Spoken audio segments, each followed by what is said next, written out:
স্বামীর ফোনের দিকে তাকিয়ে উকি দিতেই দেখলাম সে এক উলঙ্গ মহিলার সাথে ভিডিও কলে কথা বলছে বললে ভুল হবে। আমি সামনে থাকায় শুধু দুজনকে দেখছে। আমি ফোনটা টান মেরে নিতেই ওপাশ থেকে কলটা কেটে গেল। আমার স্বামীর পরকীয়া নিয়ে সন্দেহ আমার মনে গেঁথেছিল বিয়ের 1 বছর পরেই, কিন্তু তখন বাচ্চাটা পেটে 5 মাস, তাই মুখ বুজে সব মেনে নিলাম।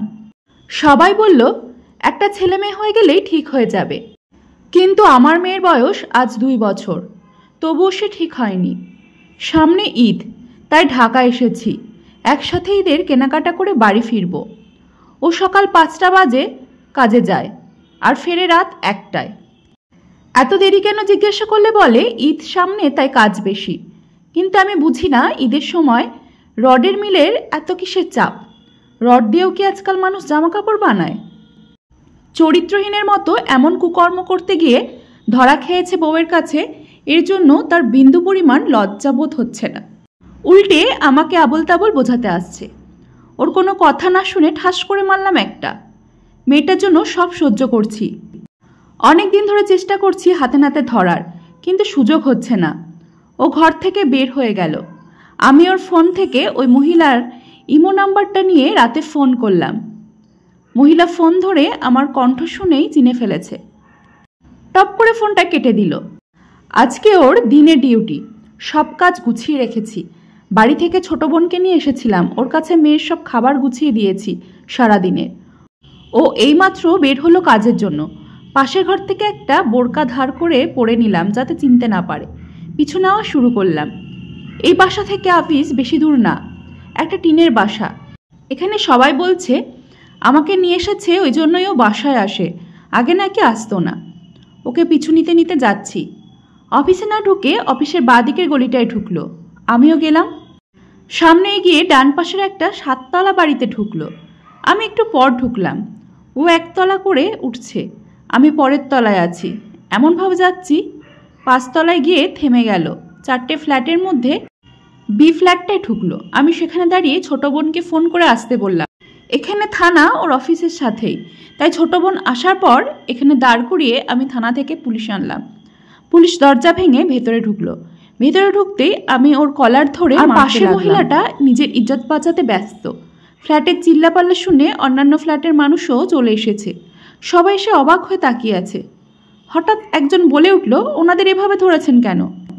ওনারা তো স্বামী স্ত্রী, দুইজনের মানুষ খুব ভালো, 15 বছর ধরে এখানে আছে, নিজেদের ফ্ল্যাট তাদের, 2জন ছেলেও আছে। আমার মাথায় আকাশ ভেঙে পড়েছে। পুলিশ চলে গেল এখান থেকে। আমি চুপ করে বসে আছি। ও যে সাইকো এটা ওর কথায় বুঝতে পারলাম। গ্রামের খুব ভদ্র ভালো ছেলে ও। ঢাকায় লুকিয়ে বিয়ে করেছে। এটা গ্রামে বলে সবার কাছে খারাপ হতে চায়নি। এদিকে আমার শাশুড়ি ওর বিয়ের জন্য আমাকে দেখেছে, তাই সব মিলে বাধ্য হয়ে আমাকে বিয়ে করেছে। আমি ওর মেয়ে, ওকে বুঝিয়ে চলে আসলাম। কিছু বলার নেই, ওর মতো এমন অনেক ভালো মানুষ আছে সমাজে, তবে আড়ালে তারা ভয়ঙ্কর।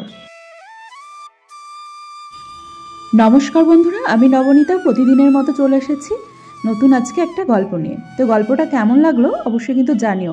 হামেশাই এরকম ঘটনা আমাদের আশেপাশে কিন্তু দেখাই যায়, প্রতিনিয়তই কারো না কারোর সাথে ঘটে চলেছে।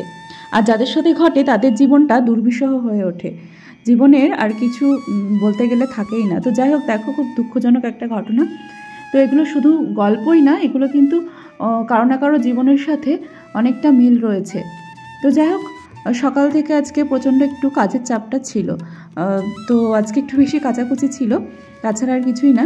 তো দেখতেই পেলে সমস্ত চাদর টাদর কাচাকুচি করলাম। বেশ কিছুদিন ধরে কাচা হচ্ছিল না, ভাবছিলাম কাচবো করে, তো সেই কারণে কেচেই ফেললাম আজকে। আর এদিকে দেখো সকালবেলায় বরমশাই এমন একটা মাছ নিয়ে এসেছে বড় সড়ো, আজকে আর কেটে নিয়ে আসেনি। এবার জ্যান্ত মাছ না, দেখবে কাটতে খুব খারাপ লাগে, কি করব বলো। এদিকে খায়ও আবার খারাপও লাগে, এরকম একটা ব্যাপার, কিছু করারও নেই। তো মাছটাকে আমি গামলার মধ্যে খানিকক্ষণ ছেড়ে দিয়েছিলাম। জ্যান্ত মাছ ছিল তো, ও যেন ছটফট করছিল ওর জায়গায় যাওয়ার জন্য। তো এরকমই নিয়ম ভগবান বানিয়েছে, কি করবো, মাছ ছাড়া এদিকে ভাতও খেতে পারি না, আবার মায়াও লাগে, কিছু আর করার নেই। তো যাই হোক, দেখো বিছানা খাতা তুলে রান্না বান্না সেরে তারপর আমি আবার উপরে এসে গেছি। তো জামা কাপড়গুলো সমস্ত তুলে ভাঁজ করে নিয়েছি, আর কিছু কিছু জামা কাপড় হালকা ভিজে রয়েছে তো উল্টে পাল্টে দিচ্ছে। আর সোনাই দুষ্টুমি করেই যাচ্ছে, ওকে নিয়ে এসেছি কটা রিলস বানাবো বলে। আর এই টাইমটা ও ফ্রি থাকে, ওর আবার পরীক্ষা আসছে সামনের সপ্তাহ থেকে। পড়াশোনা করে ও এসছে, স্নান ধান করে একবারে উপরে এসেছে। আর এখন রোদটাও বেশ ভালো লাগছে। আর দেখো আমি তোমাদের সাথে গল্প করতে করতে বাড়ির সমস্ত কাজ কিন্তু একের পর এক সেরেই চলেছি।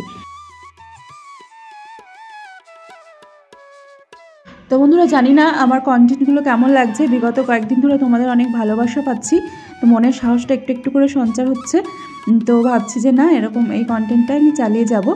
আর অনেকে হয়তো ভুলভ্রান্তি করছো, বুঝতে ভুল করছো, কারণ তোমরা না দেখেই পুরোটা কমেন্ট করছো। তো এগুলো কিন্তু এক একজনের গল্প আমি আমার কাজের মধ্যে দিয়েই তুলে ধরছি, তো কেউ খারাপ কিছু মনে করো না। আর কি করব, নিজে প্রত্যেক দিন কাজ এই করছি না করছি বলে তার থেকে কিছু কিছু রিয়েল ঘটনা তুলে ধরি, এতে আমারও ভালো লাগছে আর তোমাদেরও ভালো লাগছে।